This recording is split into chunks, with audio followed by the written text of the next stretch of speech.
नमस्कार, मी प्रिया काळे. तरुण भारतच्या न्यूज बुलेटिनमध्ये आपल्या सर्वांचं स्वागत.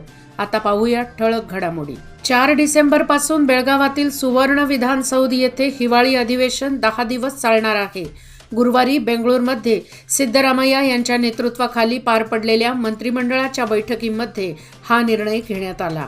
नोव्हेंबर महिन्यामध्ये अधिवेशन होणार असल्याचे गृहीत धरून अधिकारी वर्गाने तयारी सुरू केली होती, पण नोव्हेंबर महिन्याच्या शेवटच्या आठवड्यात होणारे हे अधिवेशन या महिन्यातील कनकदास जयंती, बालदिन आणि दिवाळी सुट्टी तसेच काही इतर कार्यक्रम या सर्वांचा आढावा घेतल्यानंतर हे अधिवेशन डिसेंबर महिन्यात घेण्याचे ठरवण्यात आले आहे. त्यामुळे आता जसजसे दिवस जवळ येत आहेत तसतसा अधिवेशनाच्या तयारीने जोर धरला आहे. महाराष्ट्र एकीकरण समितीच्या वतीने महामेळाव्याचे आयोजन करण्यात आले होते.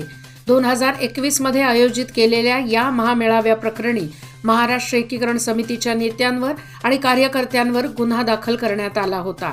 या खटल्याची सुनावणी चतुर्थ JMFC न्यायालयामध्ये सुरू आहे. मात्र ती सुनावणी पुढे ढकलण्यात आली असून 13 डिसेंबर रोजी पुढील सुनावणी होणार आहे. शहरातील 58 प्रभागांमध्ये समिती नेमणूक करण्यात येणार आहे.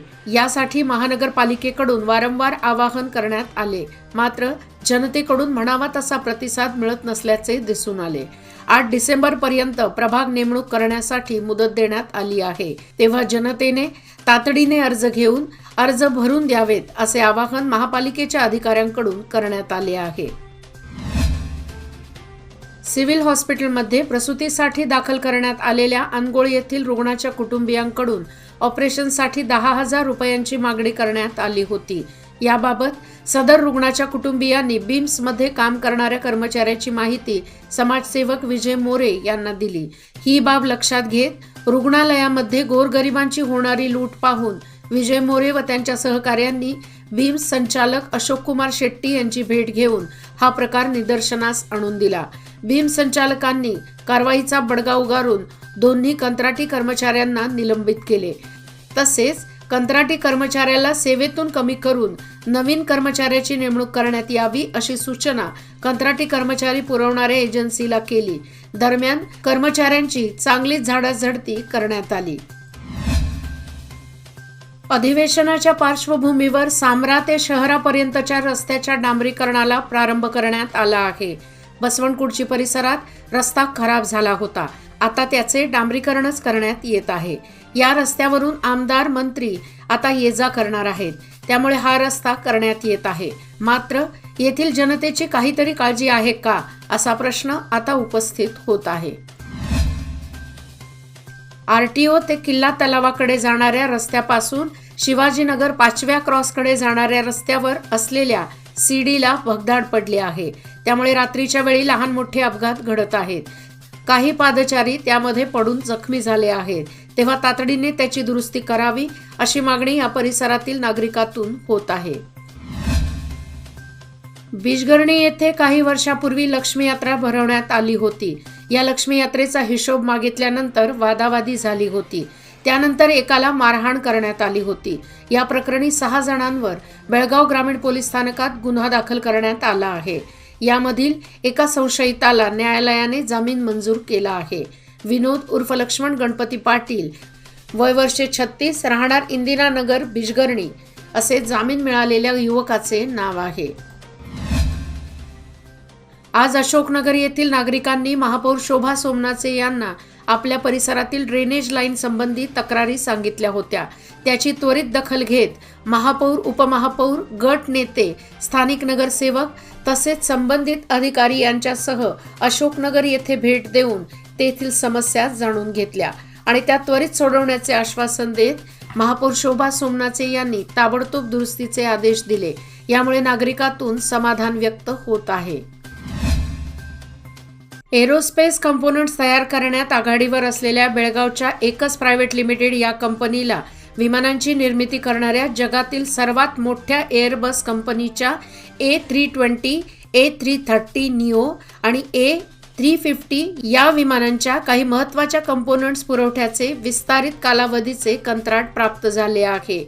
एकच प्रायव्हेट लिमिटेड कंपनीशी झालेल्या करारावर बेळगाव येथे strategic procurement detail parts Airbus aero स्ट्रक्चर्सचे प्रमुख प्रोक्युअरमेंट ऑफिसर एरोस्पेस एकसचे अध्यक्ष यांनी नुकत्याच स्वाक्षऱ्या केल्या आहेत. करारातील अटींनुसार विमानांचे पंखे, विमानांचा सांगाडा आणि एअरबस कमान यासाठी आवश्यक असलेल्या भागांची निर्मिती करणार असून हा करार 10 वर्षासाठीचा आहे. राज्य सरकारने जिल्हा दुष्काळग्रस्त म्हणून जाहीर केला आहे. या पार्श्वभूमीवर नुकत्याच जिल्हा दौऱ्यावर येऊन पशुसंगोपन मंत्री के व्यंकटेश यांनी दुष्काळी परिस्थितीचा आढावा घेतला आहे. दरम्यान आगामी काळात जनावरांना चारा आणि पिण्याच्या पाण्याची कमतरता भासू नये यासाठी आवश्यक ती पावले उचलली आहेत. जिल्ह्याबाहेरील इतर राज्यात चारा वाहतूक आणि विक्रीवर निर्बंध घालण्यात आले आहेत. संभाव्य चारा आणि पाणी टंचाई लक्षात घेऊन प्रशासनाने हा निर्णय घेतला आहे. बेक्किनकेरे येथील कन्नड प्राथमिक शाळेचा विद्यार्थी श्रीकृष्ण सुरेश सावंत याची जिल्हास्तरीय प्रतिभा कारंजी स्पर्धेसाठी निवड झाली आहे. BK कंगराळी येथे नुकत्याच झालेल्या तालुकास्तरीय प्रतिभा कारंजीमधील हिंदी कंठपाठमध्ये त्याने प्रथम क्रमांक पटकावला आहे. गतवर्षी देखील श्रीकृष्णने जिल्हा स्तरापर्यंत मजल मारली होती. या यशाबद्दल सर्वत्र त्याचे अभिनंदन होत आहे. शिवप्रतिष्ठान हिंदुस्थान उजगावतर्फे शिवकालीन युद्धकला व स्वसंरक्षणार्थ शिकलेल्या मुलामुलींच्याकडून लाठीकाठी, भाला, रणवार आणि भारतीय व्यायामाचे सादरीकरण समारंभ तसेच शिवप्रतिष्ठान हिंदुस्थान खानापूर दक्षिण विभाग प्रमुख धारकरी रत्नाकर हनुमंत निलजकर यांचे खास शिवचरित्रावर व्याख्यान असा संयुक्त कार्यक्रम उजगाव येथील गणेश विठ्ठल रखुमाई मंदिराच्या प्रांगणात खास दीपावली निमित्त पार पडला.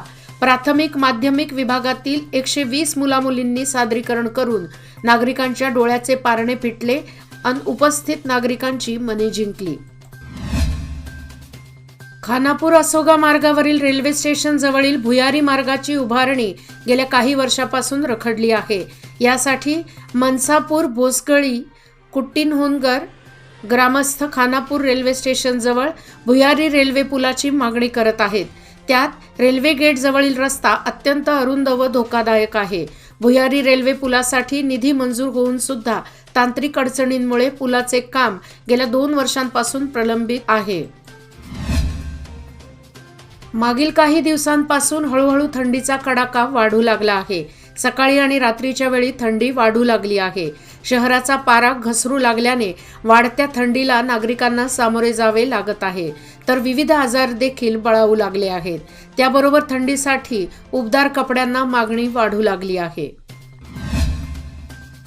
फेसबुक फ्रेंड सर्कल या सेवाभावी संघटनेच्या कार्यकर्त्यांनी काल बुधवारी जांभोटी रोडवरील बामणवाडी क्रॉस येथे राहणाऱ्या आणि हृदयविकाराने ग्रस्त असलेल्या राजाराम अण्णाजी मोहिते वय वर्षे 73 यांना अर्धांगवायूचा झटका आल्याचे समजताच त्यांना तात्काळ 108 रुग्णवाहिकेतून अवघ्या 50 मिनिटात बेळगाव येथील बिम्स हॉस्पिटलमध्ये दाखल केले. त्यानंतर त्यांच्यावर उपचार होऊन त्यांना आज घरी पाठवण्यात आले. राजाराम मोहिते यांच्या घरची परिस्थिती हालाकीची असून त्यांना मदतीची गरज आहे. यासाठी दानशूर व्यक्ती व सेवाभावी संस्थांनी पुढाकार घ्यावा असे आवाहन करण्यात आले आहे. या मदत कार्यात फेसबुक फ्रेंड सर्कलचे प्रमुख संतोष दरेकर, अवधूत तुडवेकर, सामाजिक कार्यकर्ते, माजी महापौर विजय मोरे व रुग्णवाहिका चालकाने विशेष परिश्रम घेतले. याचबरोबर आजचे बातमीपत्र इथेच संपले. अधिक माहिती आणि ताज्या घडामोडी करता पाहत रहा तरुण भारत न्यूज चॅनल. तसेच आमच्या चॅनलला लाईक, शेअर आणि सबस्क्राईब करायला विसरू नका. आणि विश्वासार्ह बातम्यासाठी दररोज वाचा दैनिक तरुण भारत. धन्यवाद.